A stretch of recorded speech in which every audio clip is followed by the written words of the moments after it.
Hello, everyone. I am Mike with the Two-Way Report. If you didn't know, Let's Go Brandon, our beloved President Joe Biden, signed an anti-Second Amendment executive order on March 14.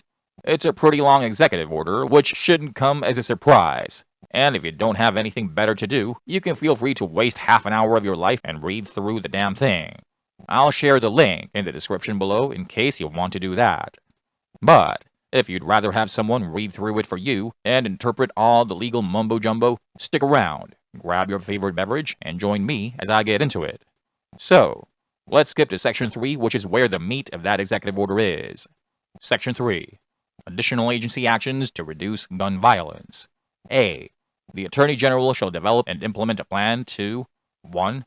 Clarify the definition of who is engaged in the business of dealing in firearms and thus required to become federal firearms licensees or FFLs in order to increase compliance with the federal background check requirement for firearm sales, including by considering a rulemaking as appropriate and consistent with applicable law.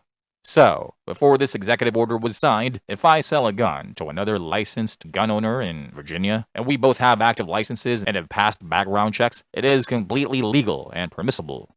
But Section 3A of this executive order is saying they are preventing people from selling guns face-to-face without going through the proper channels because anyone who sells firearms in this manner should be a federal firearms license holder, which would require them to follow ATF Form 4473, etc. 2. Prevent former FFLs whose licenses have been revoked or surrendered from continuing to engage in the business of dealing in firearms. 3. Publicly release, to the fullest extent permissible by law, inspection reports of FFL dealers cited for violations of the law. And 4. Support efforts to modernize and make permanent the Undetectable Firearms Act. So, this Undetectable Firearms Act is a law that goes back to the 80s and was relevant when movies like Die Hard were popular and Tupperware guns like Glocks were only starting to become trendy. This law is set to expire in December 2023, and they want to update it to include new technology like 3D printing. They aim to make it illegal to produce firearms using 3D printing technology. But how they plan to enforce this law and catch people who break it using 3D printing is anybody's guess. B. The Secretary of Defense, the Attorney General, the Secretary of Homeland Security, the Secretary of Health and Human Services, including through the Surgeon General of the United States, the Secretary of Education, and the Secretary of Veterans Affairs shall expand existing federal campaigns and other efforts to promote safe storage of firearms. It's irritating that they plan to dictate how law-abiding citizens should store their legally owned guns in their own homes. C.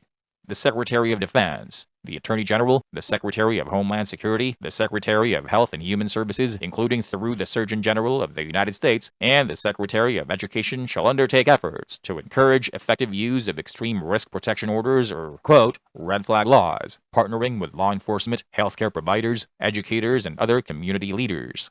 They aim to, quote-unquote, educate everyone on how to file a red flag law against someone to strip them of their rights. This means they invested money into the Bipartisan Safer Communities Act and now want to take action and make it worthwhile.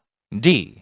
The Attorney General, the Secretary of Health and Human Services, including through the Surgeon General of the United States, the Secretary of Education, the Secretary of Homeland Security, the Director of the Office of Management and Budget, and the heads of other agencies, as appropriate, shall develop a proposal for the President and submit it no later than September 15, 2023, on how the federal government can better support the recovery, mental health, and other needs of survivors of gun violence, families of victims and survivors of gun violence, the first responders to incidents of gun violence, and communities affected by gun violence. The proposals should draw on existing evidence, where available, and take into account how to address needs in both the immediate aftermath of mass shootings and in the years following such events. The proposal should recommend any additional executive branch coordination and additional resources or authorities from the Congress needed to implement the proposal, as well as how agencies will assess the outcomes for the activities implemented.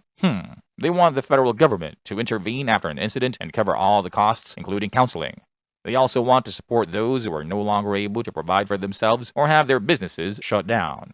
This would lead to more taxes, a bigger government, and increased spending. Instead, they should focus on keeping violent criminals behind bars instead of letting them off with a mere slap on the wrist and then wondering why they're committing more crimes. It doesn't make sense. E. The Secretary of Defense, in consultation with the Attorney General and the Secretary of Homeland Security, shall develop and implement principles to further firearm and public safety practices through the Department of Defense's acquisition of firearms consistent with applicable law. I've been trying to understand this one since I received it. I'm not sure if they're referring to federal buybacks through the Department of Defense, and it's quite unclear. I'll be closely monitoring this because when they're vague about something, it usually leads to violation of our rights. F. The heads of federal law enforcement agencies shall, as soon as practicable, but no later than 180 days from the date of this order, ensure that their respective law enforcement components issue National Integrated Ballistic Information Network, or NIBIN, submission and utilization policies with requirements that are equivalent to or exceed the requirements of the policy issued by the Department of Justice on December 12, 2022, to ensure the prompt entry of ballistics data recovered in connection with criminal investigations into NIBIN. In consultation with the Department of Justice, the Department of Defense policies may be tailored to address specific operational considerations. They aim to access the trace data and make it public so that organizations like Everytown, Brady, Moms, and others can use the information to sue firearms manufacturers and gun shops out of business for their negligence. G. The Security of Transportation, in consultation with the Department of Justice, shall work to reduce the loss or theft of firearms during shipment between FFLs and to improve reporting of such losses or thefts, including by engaging with carriers and shippers. The government plans to intervene in how firearms are shipped by UPS or FedEx, which they are already doing discreetly, so it is not surprising. 8. The Federal Trade Commission is encouraged to issue a public report analyzing how gun manufacturers market firearms to minors and how such manufacturers market firearms to civilians, including through the use of military imagery.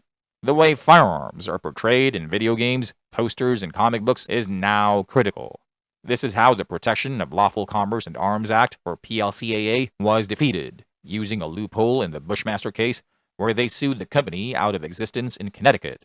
In Texas, groups are now attempting to sue Daniel Defense due to the incident in Uvalde. They're using the same tactics as before because they were successful, and they're likely to keep pushing through this opening they've created. Section 4. Definitions. For purposes of this order, the term federal law enforcement agency means an organizational unit or subunit of the executive branch that employs officers who are authorized to make arrests and carry firearms, and that is responsible for the prevention, detection, and investigation of crime or the apprehension of alleged offenders. The term heads of federal law enforcement agencies means the heads of those units or subunits. Section 5. General Provisions. A. Nothing in this order shall be construed to impair or otherwise affect 1. The authority granted by law to an executive department or agency or the head thereof, or 2. The functions of the Director of the Office of Management and Budget relating to budgetary, administrative, or legislative proposals. B. This order shall be implemented consistent with applicable law and subject to the availability of appropriations. C.